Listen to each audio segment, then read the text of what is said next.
Good evening and welcome to Current Issues. I'm your host, Hesham Tillawi. Tonight on the program, ladies and gentlemen, we will have a special guest. He is a former minister with the Palestinian Authority, former minister of housing and public works, Dr. Mohammad Shtayyeh. He is also the president of PECDAR, that is the Palestinian Economic Council for Development and Reconstruction. Well, this would probably be the first time that we have an official of the Palestinian National Authority with us. And we are going to talk to him about his job. His job is developing, building, and reconstructing the Palestinians' infrastructure. So we'll see how easy that job is when you're having to reconstruct every day and having to reconstruct roads and bridges that were blown up by the Israeli army. But before we go to our guest, ladies and gentlemen, well, the two are here. The two I'm talking about, you've seen them before on TV. It's not Tom and Jerry, even though they might look like Tom and Jerry and act like Tom and Jerry, but it is General Petraeus and Ambassador Crocker. I'm not going to spend much time on that, ladies and gentlemen, because we very much covered what is going on in Iraq on this show, and we will continue covering that until the end. I don't know when that end is going to be, if there is an end to what we have done in Iraq.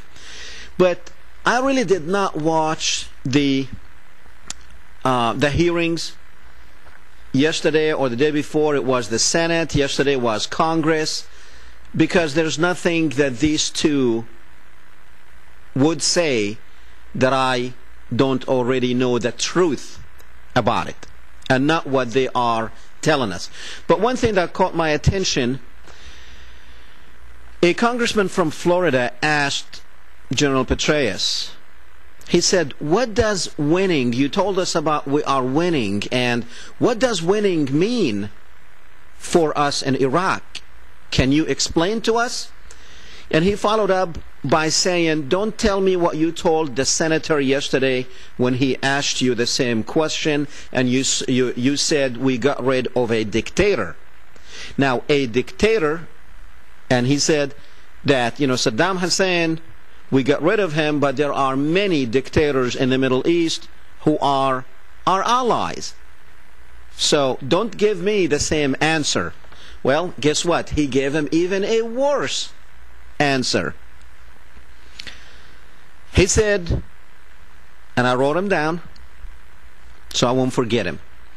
He said, well, we are fighting and defeating Al-Qaeda, our sworn enemy. In Iraq, I thought Al-Qaeda was in Afghanistan, and I thought that's where bin Laden was. So don't tell me that we are fighting Al-Qaeda in Iraq, because Al-Qaeda was not in Iraq. They followed, if there is such a thing as named Al-Qaeda, they followed because we went and attacked Iraq. Number two, he said, we are winning because the sectarian violence is going down.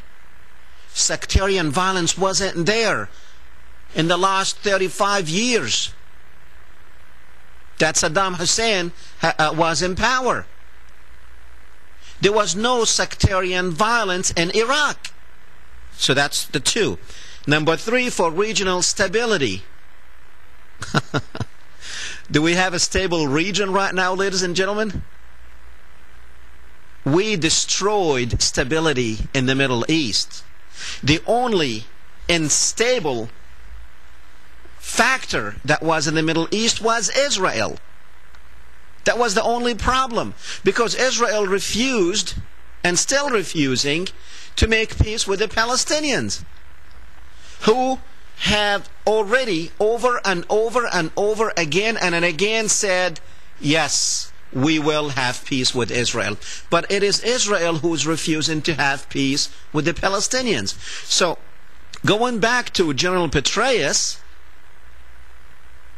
all the reasons he gave of why we are winning in Iraq are nonsense, or like we say here, BS. Because Al-Qaeda was not in Iraq before we went there. Sectarian violence was not there before we went there. Regional stability was semi-stable only for our friend Israel.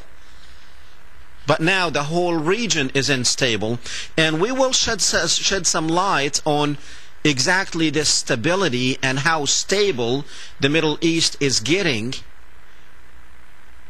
with what we are supposedly winning with. Well, ladies and gentlemen, like I said, our guest for tonight is President of PECDAR, the Palestinian Economic Council for Development and Reconstruction, and former Minister of Housing and Public Works in the Palestinian National Authority, Dr. Mohammad Shtayyeh. They haven't told me if he is on, but let's give it a shot. Doctor, can you hear me? Yes, hello.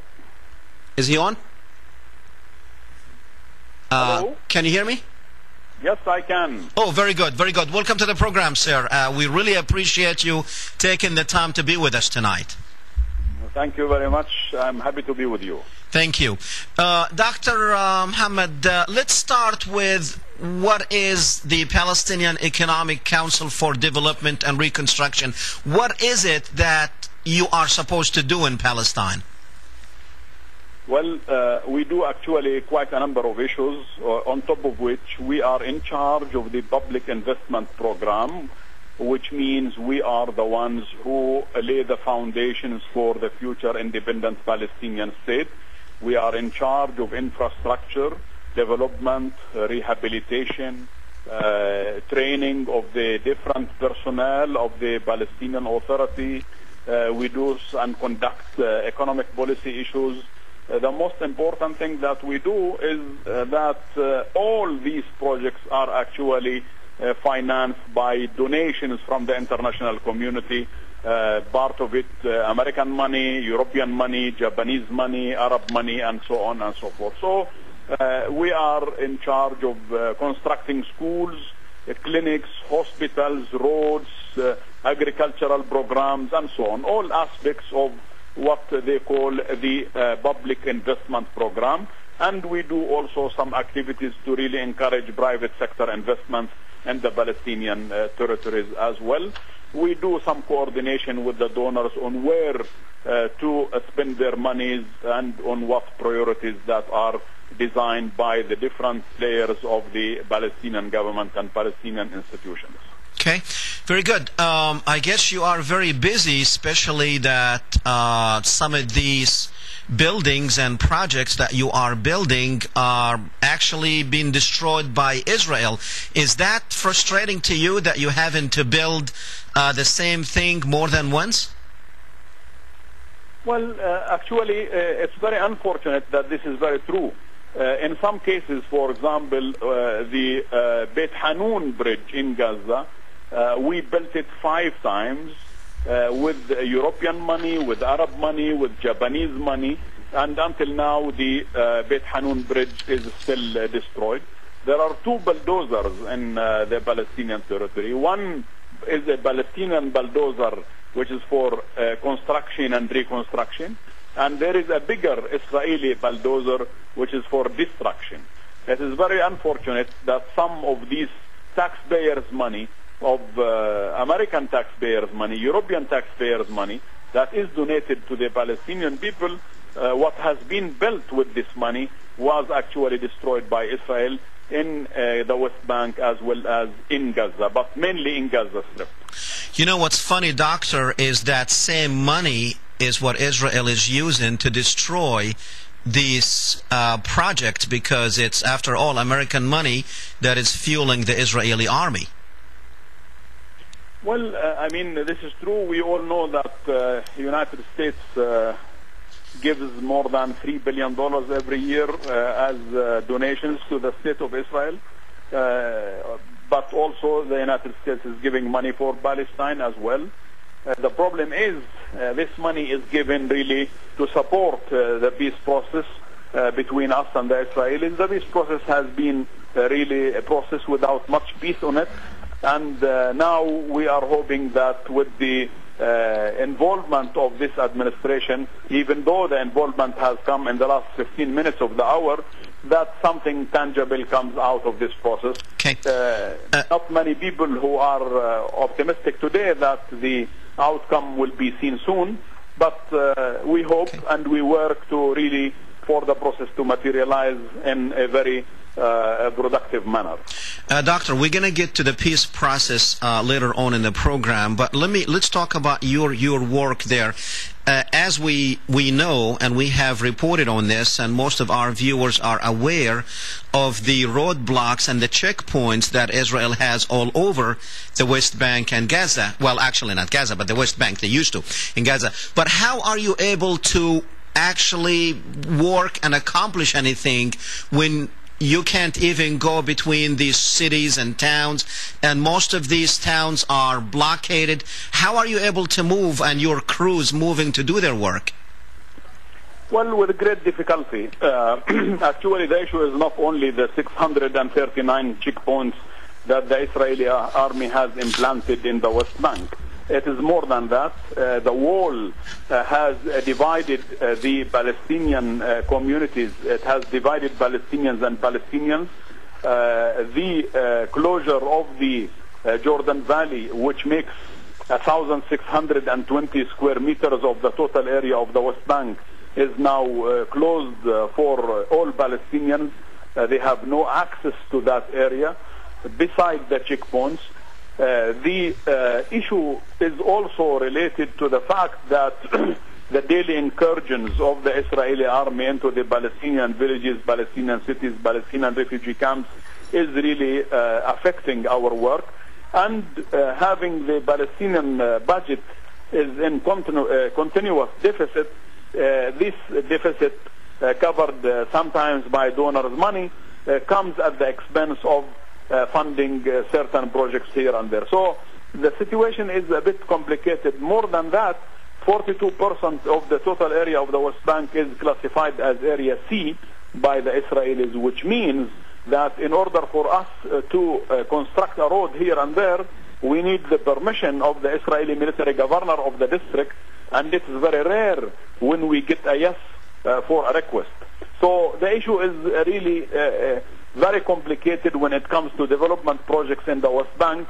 This is causing frustration for private investments. There has not been really much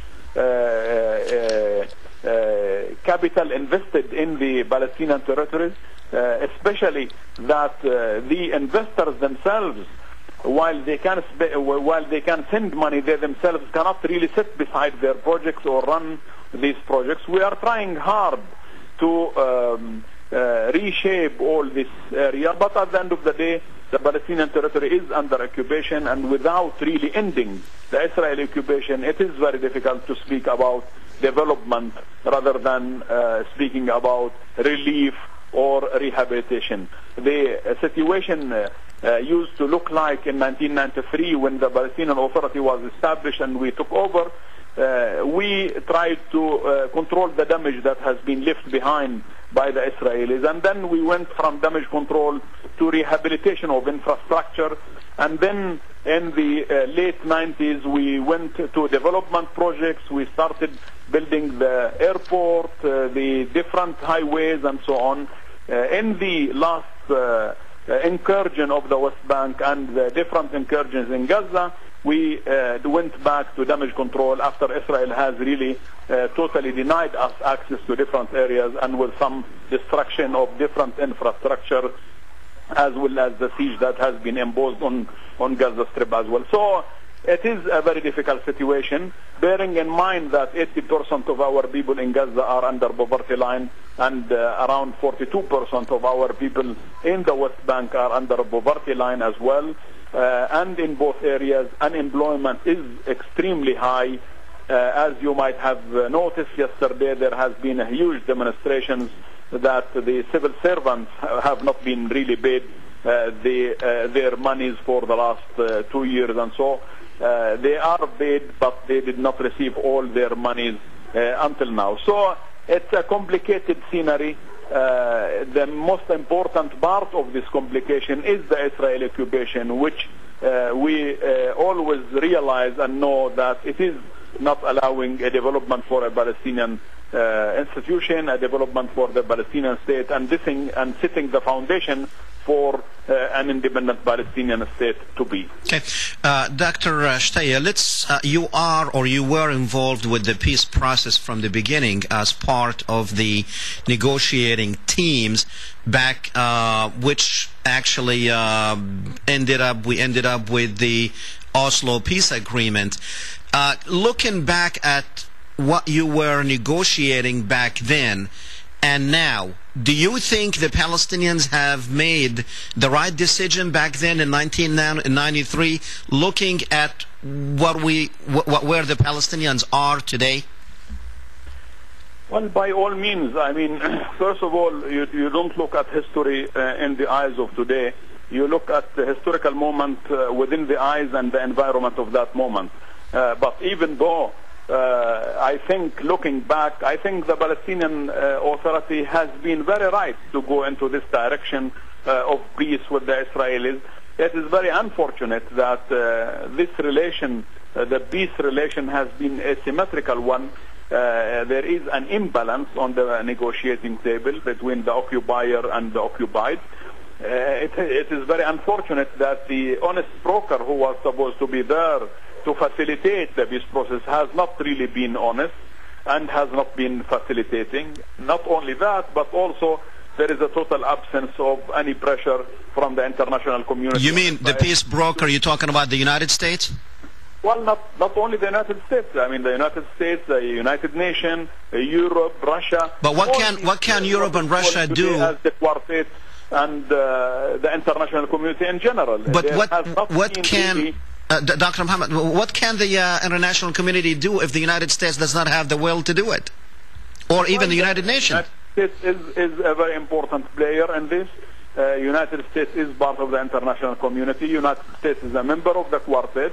And the United States is supposed to and has to put pressure on Israel if the peace process is going to be a successful one. Otherwise, the Israelis, they can get away with murder. And the Israelis have no interest whatsoever to end their occupation to the Palestinian areas, simply because this occupation is profitable. The cost of the Israeli occupation is not similar to the cost of Iraq, of the occupation of Iraq, of the occupation of any part of the world. The conflict there the cost of it is not very high. It is very profitable occupation that Israel is conducting in the Palestinian territories, whether in economic terms or whether in any other terms.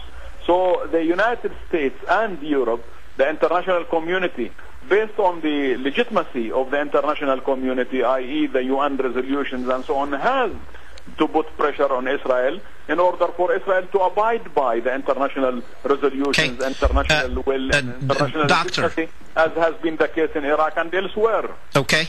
Dr. Shtayyeh, let's assume tomorrow Israel says we are leaving the West Bank and we are going to give this land to the Palestinians to have their independent state. Can a Palestinian state, and you are an economist before you became politician, can a Palestinian state sustain itself economically? Oh, by all means, this is a very good question. I should mention to you three things. One is that the Zionist movement in 1927 conducted a study to justify the Zionist immigration to Palestine, and the study concluded that Palestine at that time was able to accommodate 17 million people of the economic situation of 1927. And we are today in 2008. This is one. Second, so why you can't pay those civil servants then? Well, it's because Israel was blocking our money for 2 years. Israel is not allowing us to function well. And I should mention one important issue to you, that the budget deficit of the Palestinian Authority today is $1.4 billion. The budget deficit of the Palestinian Authority in the year 2000, before the closures and before all the incursions, was zero. So we were capable of running a country, we were capable of having a sustainable economy, and we were capable of conducting our business in the best shape possible. It is only when Israel decided to destroy our economy and impose a siege on an economy. I mean, look, any country in the world, if it is put under total siege for 5 years, it will totally collapse. Iraq has collapsed, even with all the oil that it has, with all the water that it has, with all the fertile soil and the human capital and so on and so forth. I mean, the Palestinian territories are so slim. It's only 6,000 square kilometers, the total area of the West Bank, and Israel controls all our borders, whether with Jordan. Palestinian Jordanian borders are controlled by Israel. Palestinian Egyptian borders are controlled by Israel. We are not allowed to move without an Israeli permit, and Israel has no interest whatsoever to see the Palestinian territory developed in the best shape in order for it to compete with some Israeli goods and services here and there. So it is not in the interest of Israel to see a prosperous Palestinian economy, and therefore the destruction of our infrastructure, of our economy, has been a specially designed policy by the Israeli government. But when the good days were there in 1999 and 2000, before the visit of Sharon to Al-Aqsa Mosque, the Palestinians, they were doing very well. As I said, the budget deficit, which is today $1.4 billion, it was zero 7 years ago. Okay. Now, let's go back to the peace question and negotiation with Israel. Do you think that, and I know, you know, what is Bush is saying, that before the end of the year we're going to have something, and then Abbas and Olmert in all multiple meetings and frequent meetings, they are saying that things are getting serious. Can you tell us what is it that's supposed to be happening before the end of the year, and how serious is it getting? Well, by all means, the American president is serious, speaking about peace. The Secretary Rice is serious. The problem is we don't really see this seriousness translating itself into pressure on Israel to end its occupation by the end of this year. So they're not really that serious then? Well, I mean, you can seriously speak about something and you can seriously do not much to do it. But the talk is serious. There has been frequent visits by the different American officials and so on. And I think there is what they tell us, that they are serious. On the other hand, we don't really see a real pressure on Israel to end its occupation. The problem is there are three levels of talking here. One is the vision of the president. He has a vision for a Palestinian state. Yeah, two states vision. The two-state vision, we already know what it is: West Bank and Gaza. Yes, there is also, as I said, so there is a vision for a state. There is an Israeli tailored peace, which is an Israeli perspective of peace. And there is a Palestinian way of looking at things, which is ending the occupation. The Israelis are not speaking about ending occupation. At this stage, the Israelis are speaking about a new DOP, a new declaration of principles. The Americans are speaking about a vision for a Palestinian state. The vision does not necessarily, it is a theoretical vision by all means. They're not speaking about ending the Israeli occupation by the end of this year. And so there are three levels of talking. And these three levels is like you have a first floor, second floor, and third floor without much connection between the floors.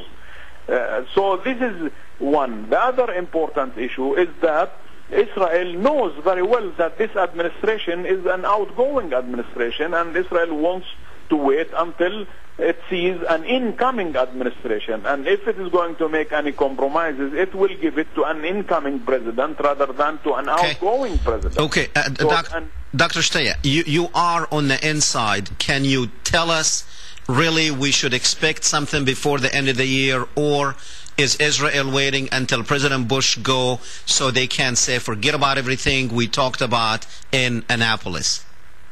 Well, I should be frank with your audience and with the people who watch your program, and I say that the maximum that one can see happening at the end of this, by the end of this year, is a declaration of principle, as not a detailed agreement, is not an ending of occupation. There might be some sort of DOP, a declaration of principles that needs, as you know, the declaration of principles in Oslo that was signed in 1999.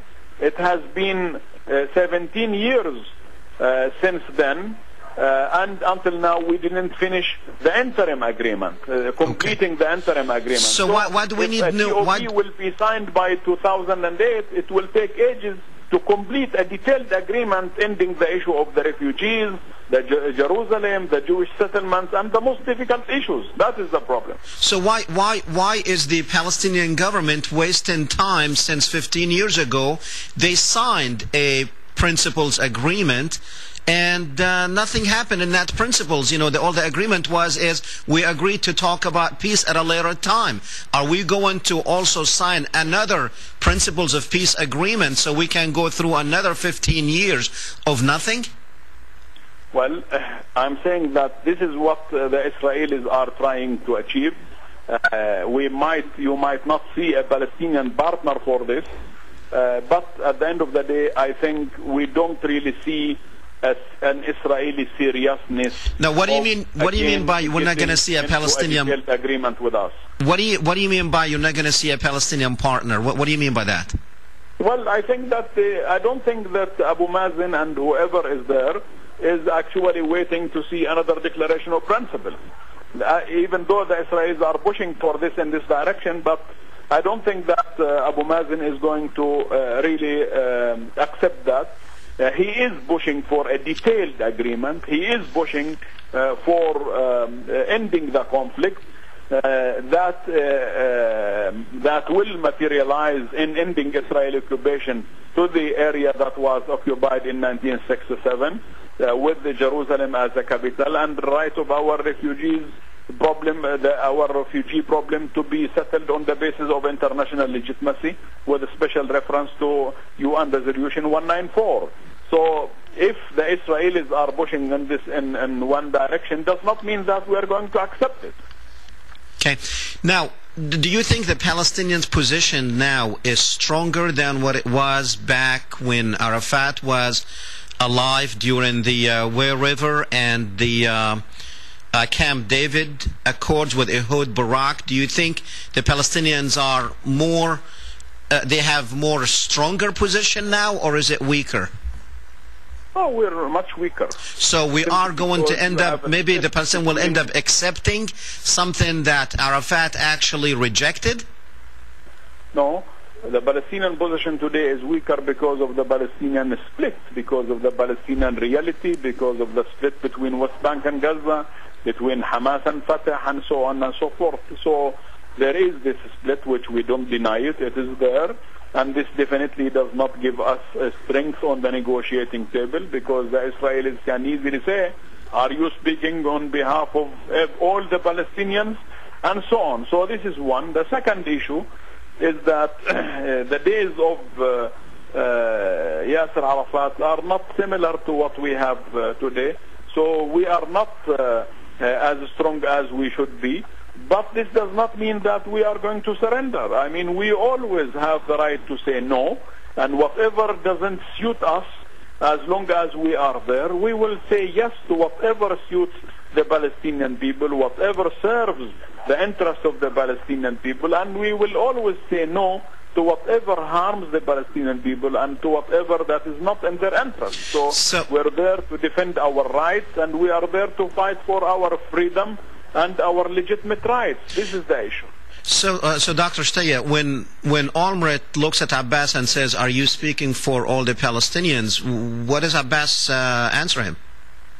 Well, it's a good question. Of course, Abu Mazen was actually elected by all the Palestinian people in the West Bank and Gaza, and he his political platform was given a 64 0.9% of those who voted for him on the 9th of January 2005. So yes, he has a mandate from the Palestinian people, and he speaks for all of them because he was elected president of the Palestinian Authority for all the Palestinian territories, whether it is in the West Bank, Gaza, and East Jerusalem as well. Now, I know for a fact that the Palestinians have decided that peace is a strategic option, but is there an end to the waiting? Is the Palestinian people ready to choose another road, if it might be, if this peace process or negotiation does not produce anything for the Palestinians? How long would the Palestinians wait under these conditions? And what are the other options?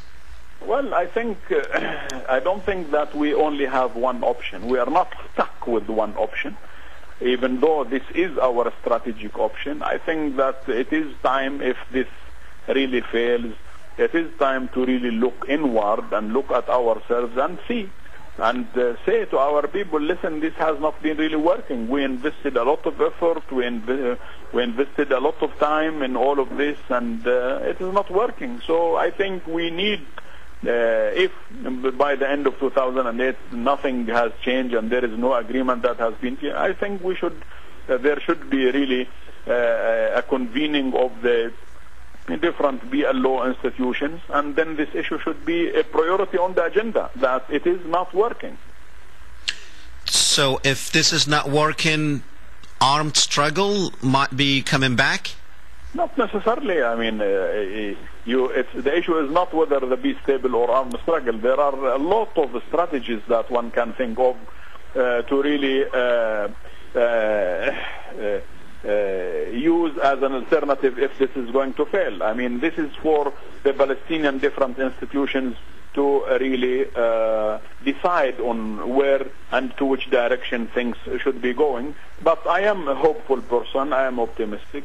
I hope that things will really, even though all the reality on the ground is not does not give any signal of optimism, very little optimism that is there. But I hope that little will really be dominant one, and that a peace agreement will be concluded in our lifetime.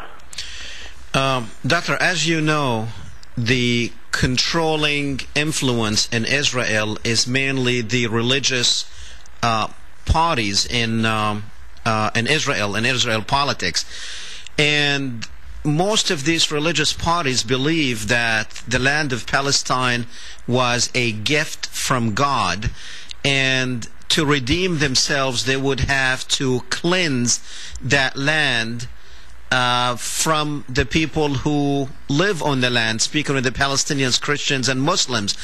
How can you negotiate with somebody who thinks he has a mandate from God to kill Palestinians? I mean, this is not a political issue anymore with these people who have control of the Israeli politics. How is the Palestinian side dealing with that particular issue? You're fighting gods there in the in Palestine. So how would you be dealing with that issue? Well, I mean, this is not really the case. This is not. I mean, one cannot really generalize all of this on all the Israeli political parties. Obviously, the Israeli religious parties are classified under what you described as Jewish fundamentalist groups that exist actually there, and I think. But they have influence on the government, though. They have influence on the government, which is true.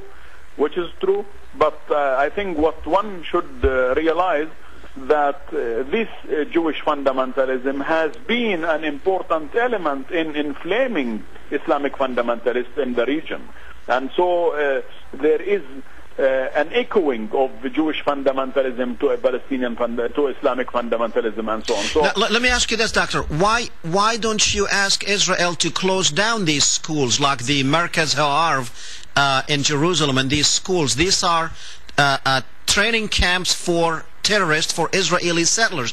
Why isn't the Palestinian Authority at least asking the Israelis to close down those schools?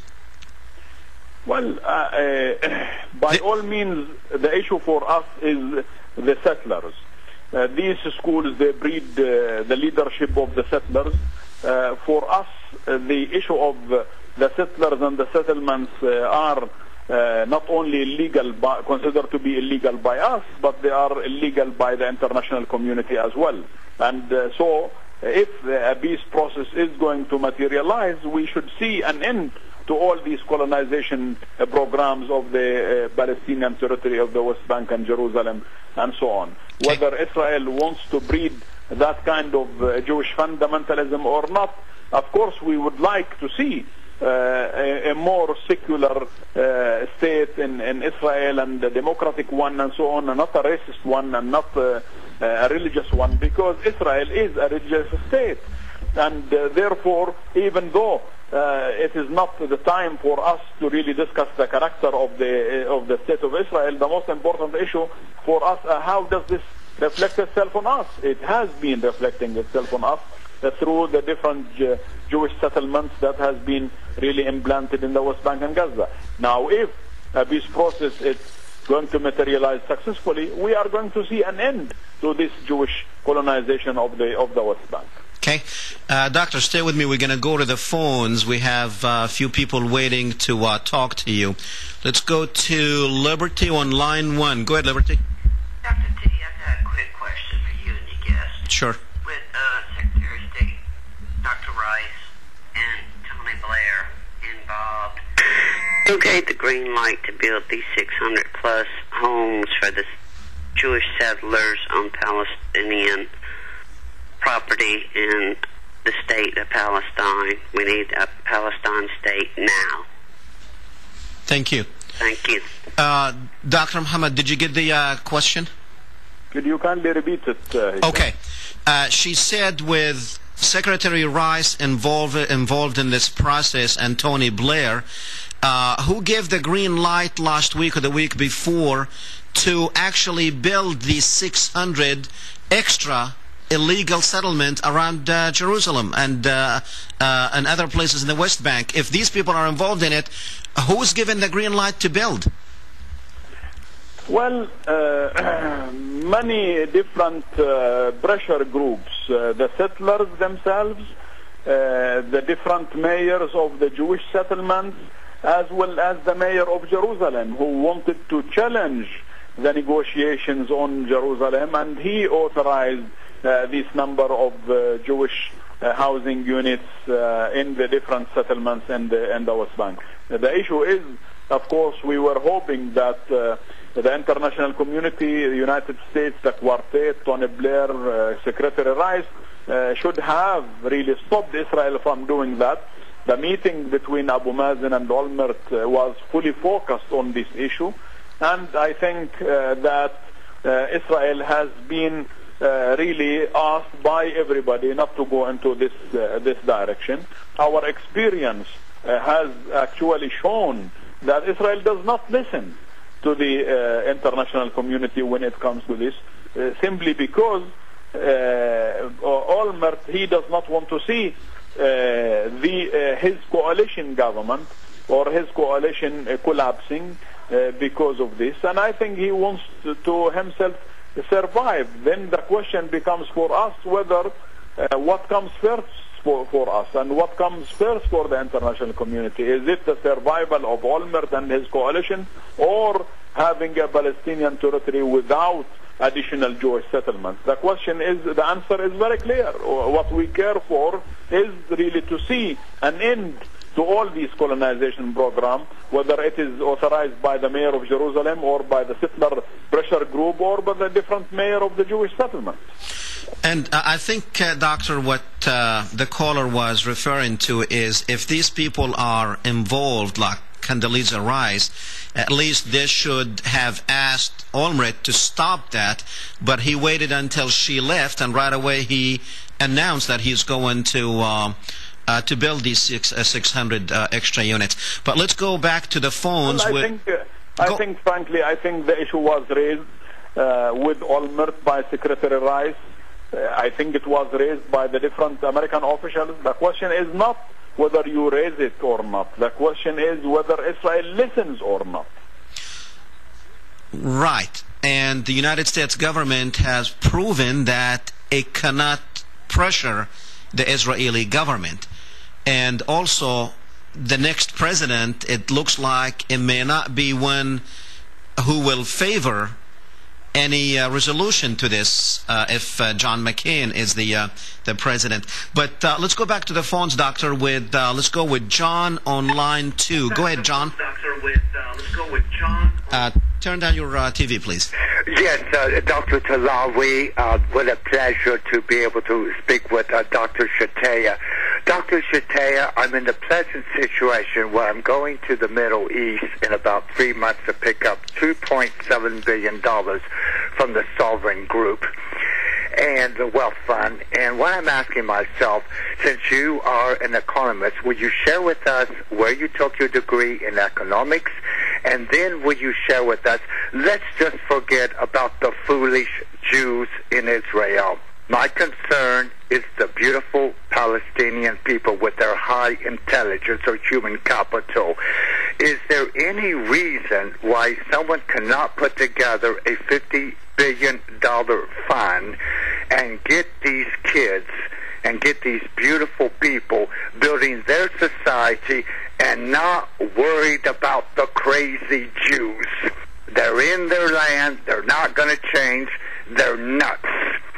And let's worry about 300 million Arabs in the Middle East that have an invested interest sitting on oil that the whole world's going to need for the next 150 years. And let's build the confidence of the Palestinian genius. And and this has been inspired, I might say, by your wonderful host who has taught us here in Lafayette, Louisiana, the absolute wonderful Palestinian people. And Doctor, I want once again to thank you for your contribution to your people. It's been a pleasure listening to you, and I will hang up and listen to your kind comments.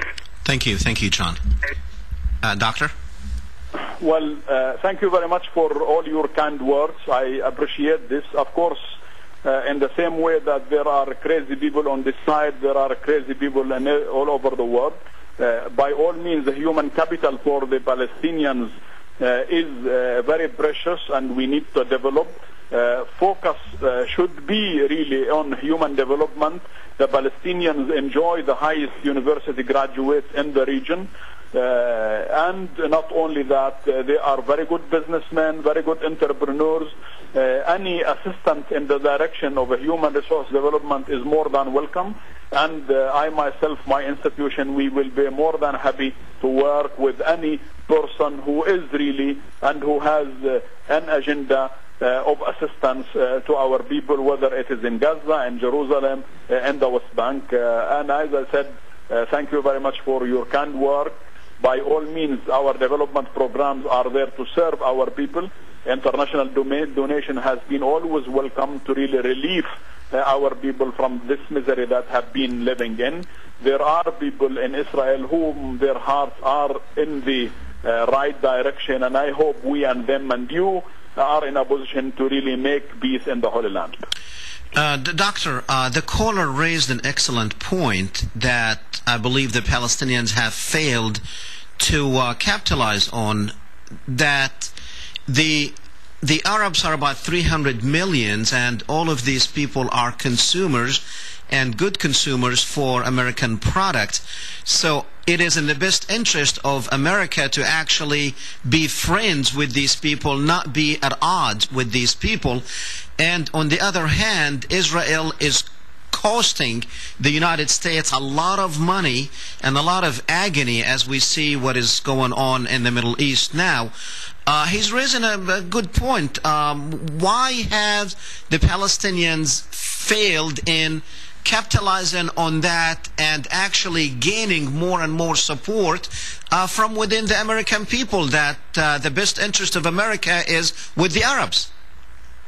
Well, let me take this as my last comment, Hesham. So let me say the following. First of all, the problem is the United States, there is actually the very important book that is called The Israeli Lobby that has been published. It shows that it is not in the interest of the United States to really continue this relationship with Israel at the expense of the relationship with the Arab countries.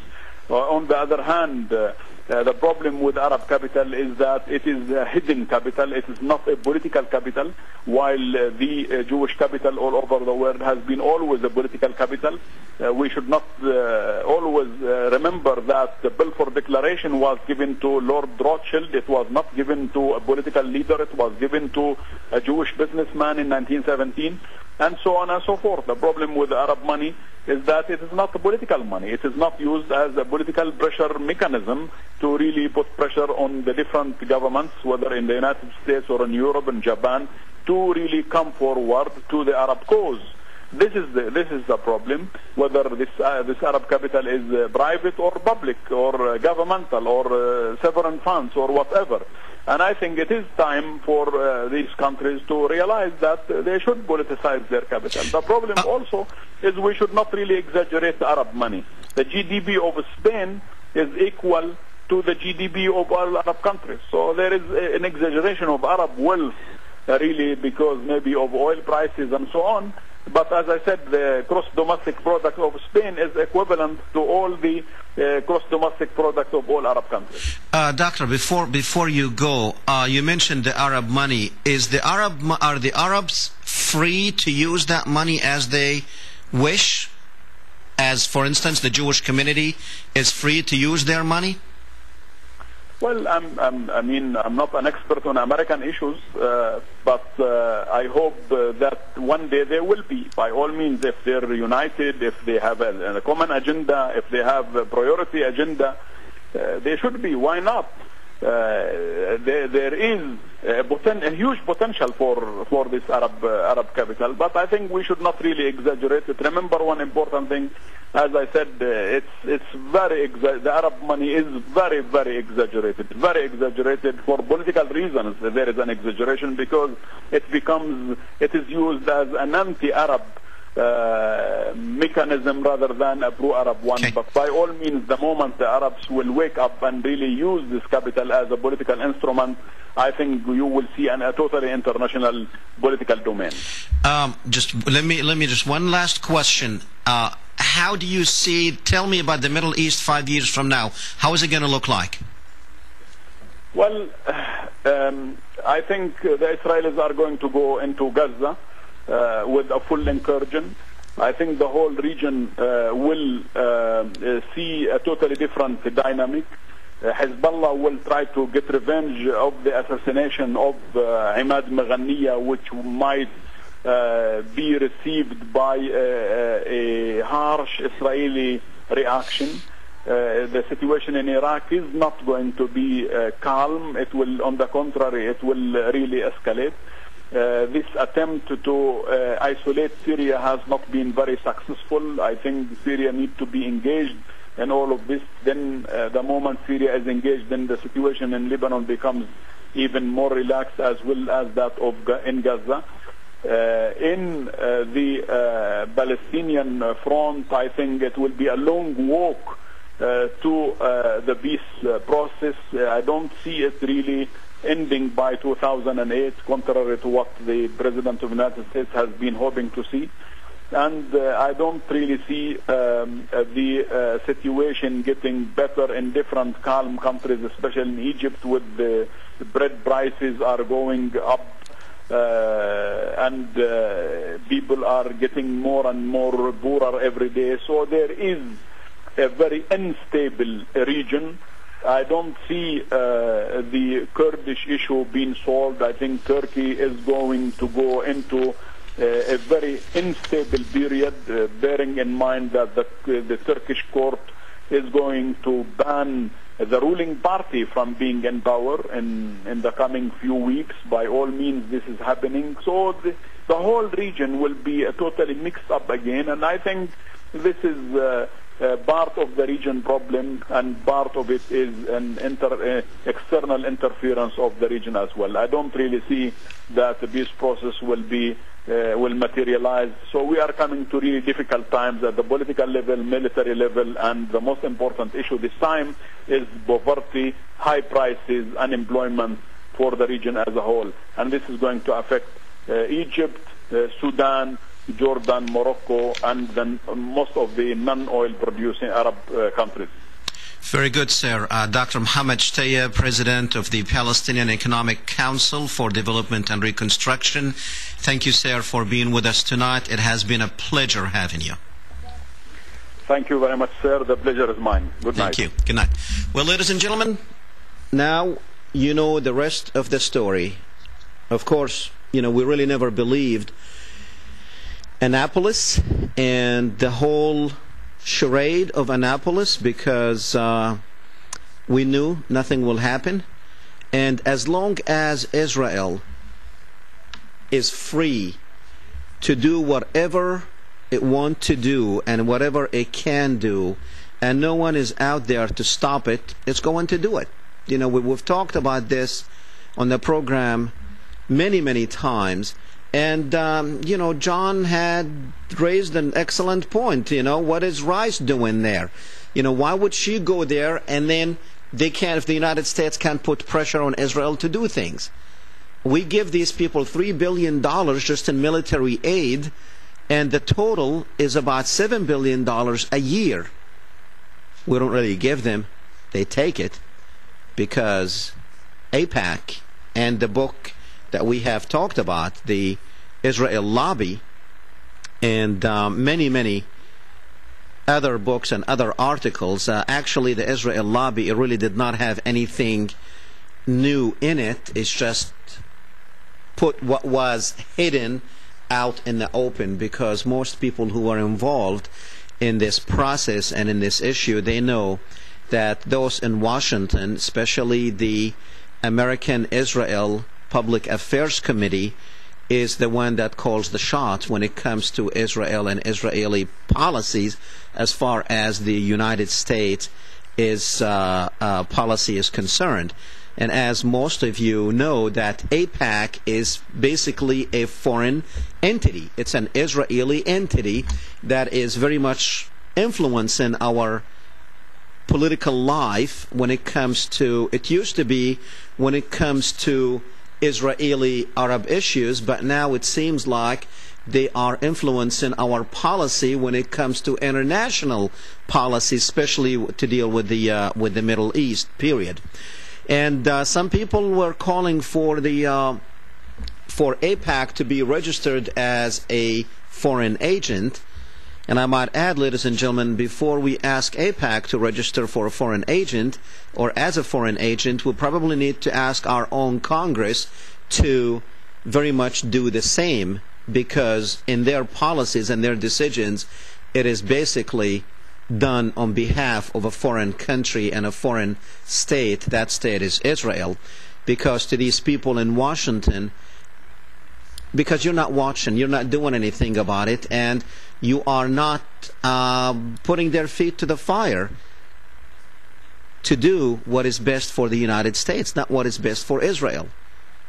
For General Petraeus, that after, and by the way, this is the 5th anniversary of invading Iraq, actually the fall of Baghdad, and all he has to say that we are winning, that our whole purpose of being there, I'm fighting the war now, is because we are fighting our swear enemy, which is the Al-Qaeda.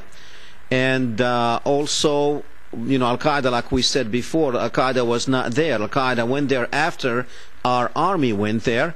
And then to that sectarian violence, that's how we measure that we are winning, because sectarian violence is low.